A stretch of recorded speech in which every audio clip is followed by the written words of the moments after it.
I have a guest today that I just actually got to spend some time with a few weeks ago at a conference. I got to hear him speak again, and he has a fantastic background, but he has a great YouTube channel. He's a very inspiring public speaker. He's also a Marine. He was a cop, and I really just want you to get to know him. Scott Medlin, welcome to the show.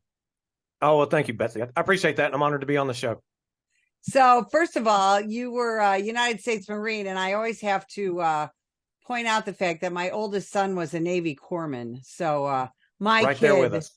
my kid saved your people. So I always have to Absolutely. point that out. But we appreciate your service. Talk about the Marine Corps and then how you made the jump into police work.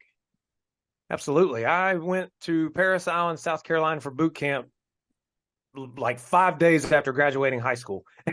and so that was my senior week down there. And that place is often referred to as the land that God forgot. So anyway, I went there June, July, and August. I know, perfect time of year to be down there in South Carolina by the beach. I mean, talk about the whole tear someone down, build them back up. It was quite an experience. And then I graduated, but then my first day back reporting in for Marine Corps combat training was September 11th, 2001. So right then and there, I realized, we had been in peacetime, at least the majority of the military, operating in a peacetime thing for several years prior to that. I had a plan to go to college and then eventually earn my way to the commissioned ranks in the Marine Corps.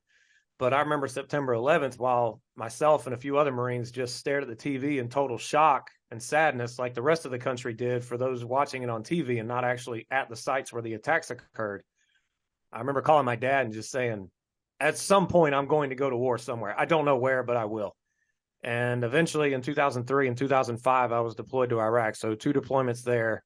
And when I got home from the second deployment, I really wasn't doing too well. There was an incident that I was lucky to get out of alive, and I just kept playing it over and over again in my head. And that was like my first exposure to post-traumatic stress, to which a lot of veterans and law enforcement can face. But at that point, when I got home, I started dating my now wife, and they were talking about sending us back a third time around 2007. And she said, I won't be able to handle that. So my time to get out was there, and I got out and then finished college and went into law enforcement in 2007. Why a career in police work? You could have gone into, all kinds of other less stressful things, but what drew you to law enforcement?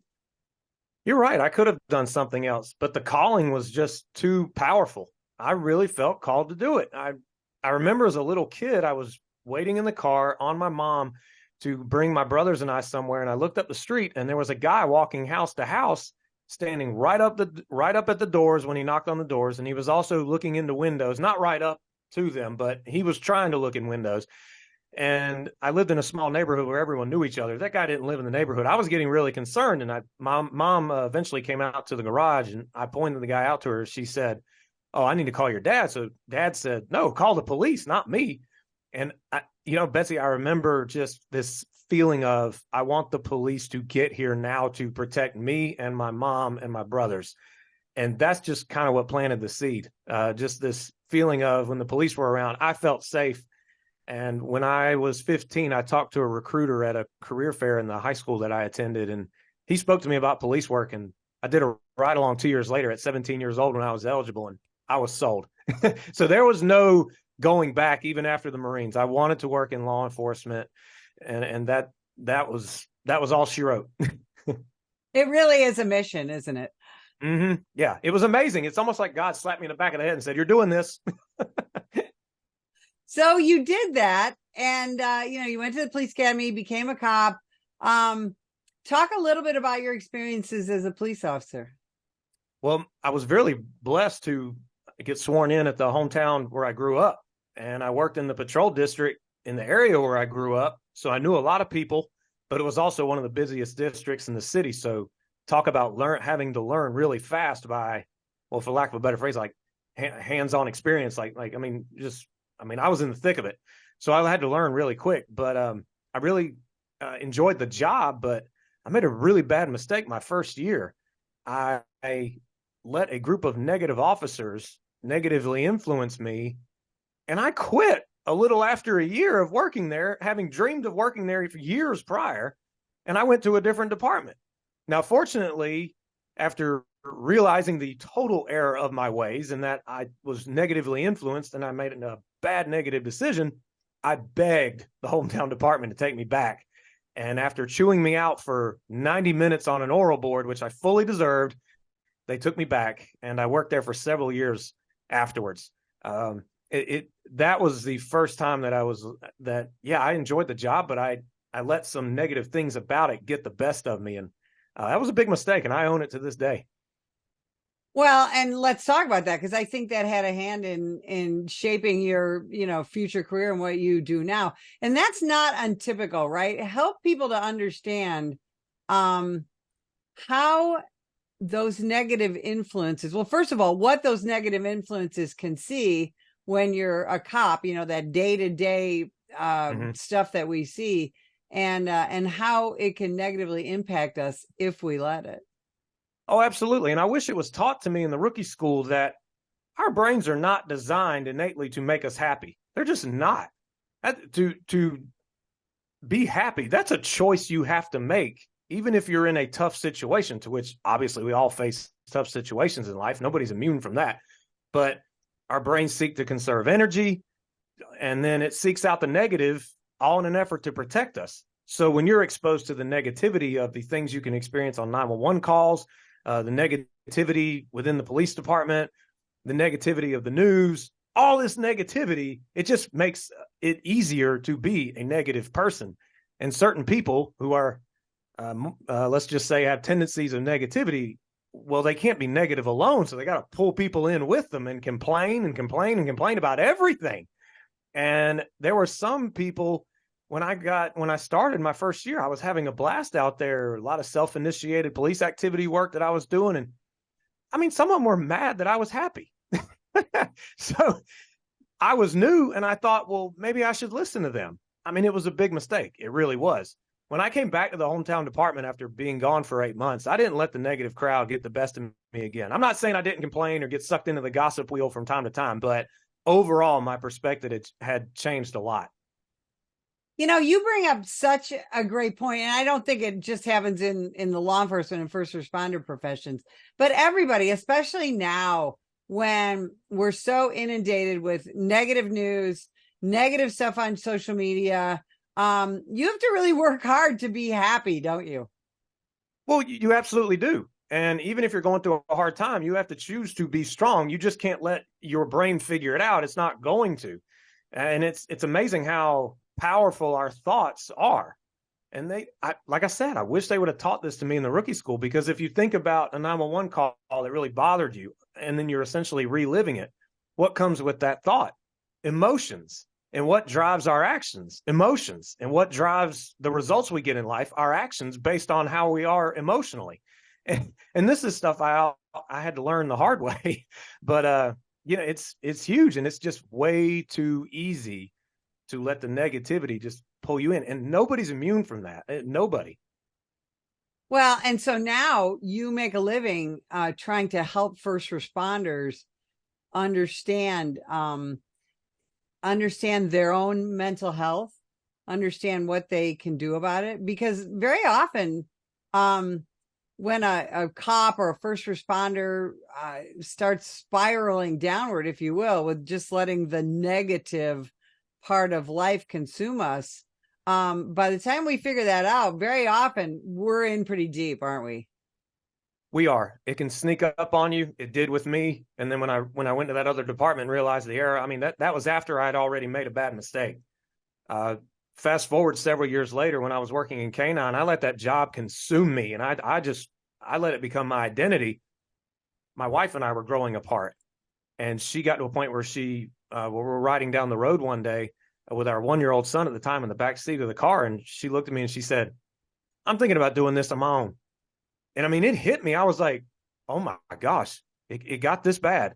I mean, I wasn't careful. I thought I was fine, and things weren't fine, but it was just the negativity and the stress, demands, and trauma of the job that I was going through. I just didn't take care of what was between the ears. I just believed, well, I'm fine. Everyone else must be the problem. So what corrective measures did you take personally that led you to what you're doing now? I had to make the very tough decision to resign from the canine unit. And the dog went to a new handler, and that was really, really hard on me. For about a year, I battled resentment and depression because I didn't know who I was anymore. I was the canine officer. At least I thought I was. But then that was around 2017. In 2020, after being on the job for 13 years, that's when I learned for the first time that police officers were statistically more likely to die by suicide than actually getting killed out on the street.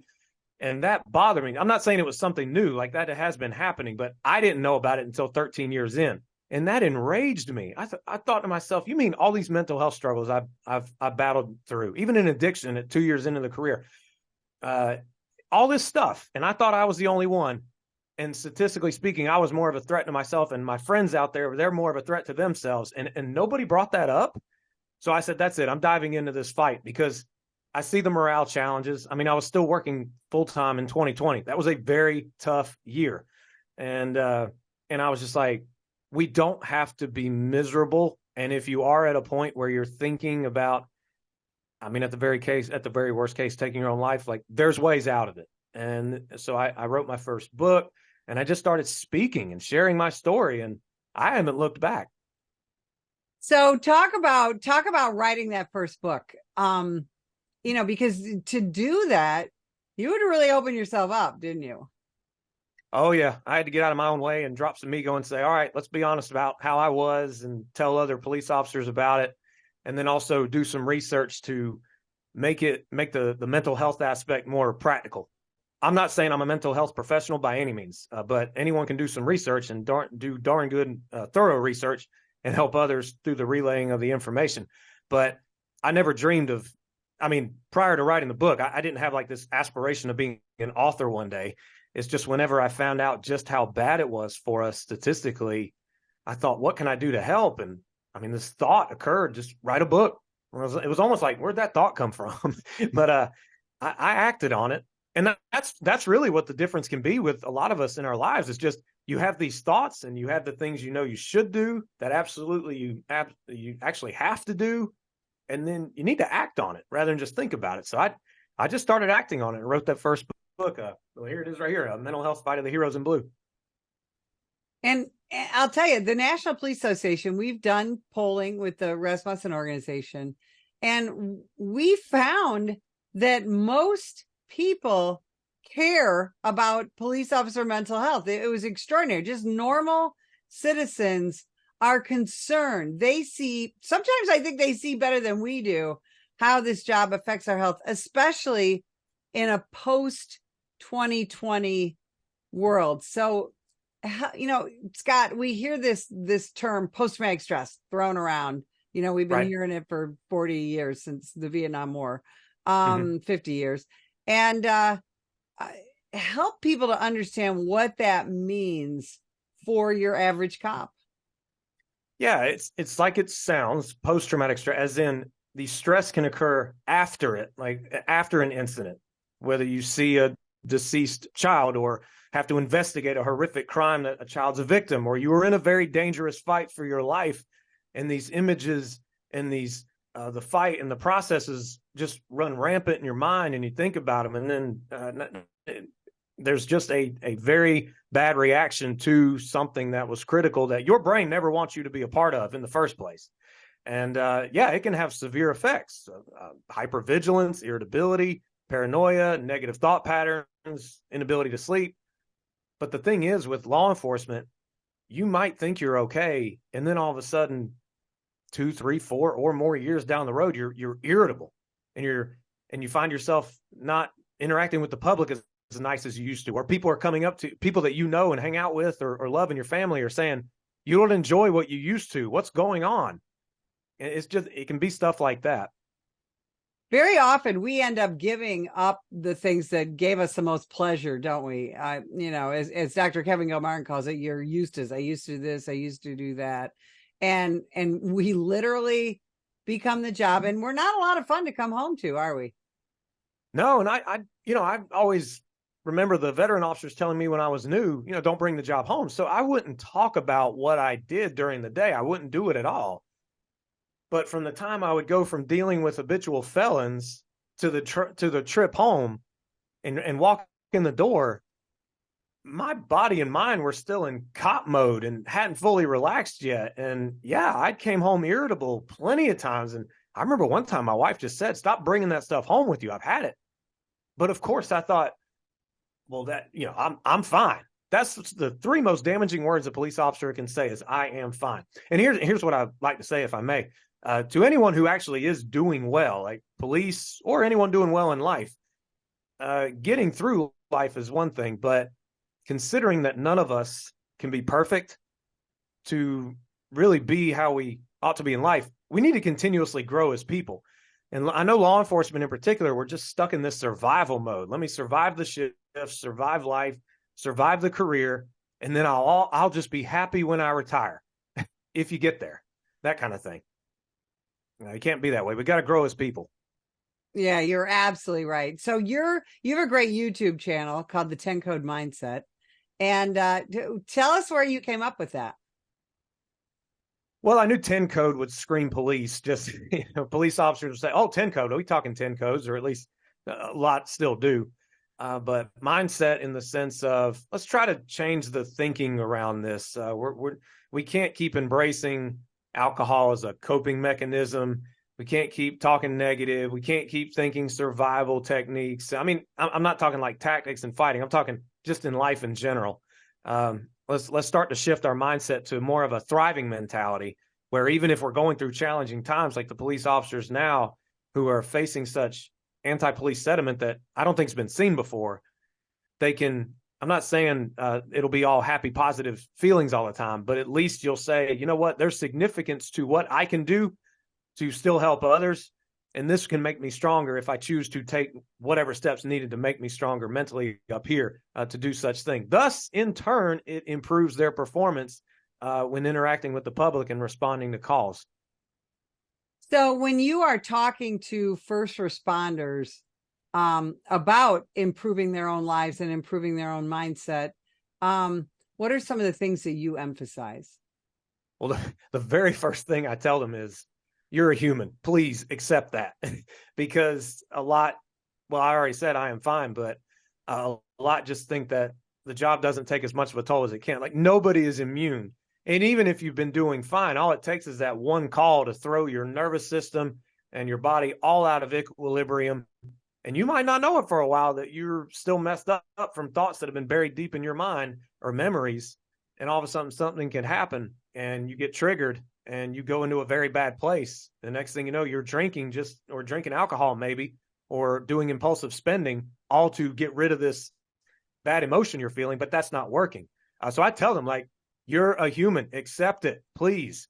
And then I teach them about inner awareness, because I think overall you and I can agree that police are pretty well trained, especially with time and experience and more training as you're going through, to recognize external risks and address external threats if they present themselves. And the officers are more than willing to act, at least they should be. But are we overall trained on recognizing internal risks and threats that can occur within our minds and our bodies? Like when I worked in law enforcement, I mean, 5-7 years into the career, I remember I would go out with my wife and our friends, and I was just so busy watching everybody else at the place, like wherever we were. And my wife would be like, "Hey, are you with us? Come on, have some fun." But of course, what did I tell her? I'm just being aware of who's around me. At least I'm aware. No, it was a state of hypervigilance. It was horrible for me. Stuff like that. I wasn't aware of it. And so I tell them, I say, acknowledge you're human, raise your awareness. And then 3, when it comes down to it, nobody's coming to save you. You're the one that has to take action. And the thing is, when you take action, as I've said before, things on the outside might not change, but the fact you're perceiving them differently because of the actions you're taking to strengthen your mind and your body, because physical fitness plays a part in mental health as well, you become a lot stronger, and you can put significance to an event and meaning to it and say, you know what, there's there's something I can make out of this. That's what I had to do when I resigned from K-9. I said, I got to make something out of this. I can't just wallow in my sorrows all day. So it's basically acknowledgement, awareness, and action. You have to take it. Why do cops very often get so immersed in alcohol use to the point of abuse? It's so common in our profession. Why does that happen, and what can we do about it? Well, it's just accepted as a quote coping mechanism. It's not a coping mechanism, but also we as humans really lean towards what's easy, what gives an instant feeling of quote pleasure. Alcohol does that. It's a quick release, but it's not healthy by any means. And I'm not saying I've never drank. And I tell cops, like, I'm not saying don't drink ever. That's your choice, but please don't ever use it to cope. It's not healthy at all. Yeah, that is incredibly well said. So Scott, you travel around the country and you speak, and you have this a terrific YouTube channel and all that. Where can people find you, your videos, your website, your social media, all that stuff? Yeah, just my website, thescottmedlin.com. It has a link to my podcast, how to get in touch with me if you want me to come present at your training event or conference, but also the YouTube channel, to which it's getting closer to 1 million views now, the 10 Code Mindset. And I really appreciate you letting me come on and talk on the show. But yeah, to everyone out there, the 10 Code Mindset. Yeah, I'll tell you, you really are doing God's work out there, not just for law enforcement, but I really think for the public, to help people understand our profession better. So we really appreciate you, Scott, and we thank you so much for coming on the show. And if you would like more information about the National Police Association, visit us at nationalpolice.org. Ma'am, put the gun down! Put the gun down! Last year, law enforcement officers were involved in hundreds of thousands of use of force incidents. A use of force incident is when an officer must use nonverbal tactics to gain control of a dangerous situation. Put the knife on the ground. In many cases, officers have no choice but to use force when a suspect doesn't comply with a lawful order. Use of force is always ugly. No one likes it, especially police officers. Together, we can help de-escalate these dangerous encounters. Help police officers by complying with their lawful orders.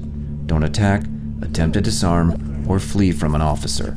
Use of force is an officer's last option. Most incidents can be avoided by not resisting arrest. If you feel you've been wrongfully detained by a police officer, then seek a legal solution after the encounter has been resolved. Let's keep everyone safe. Comply now and complain later.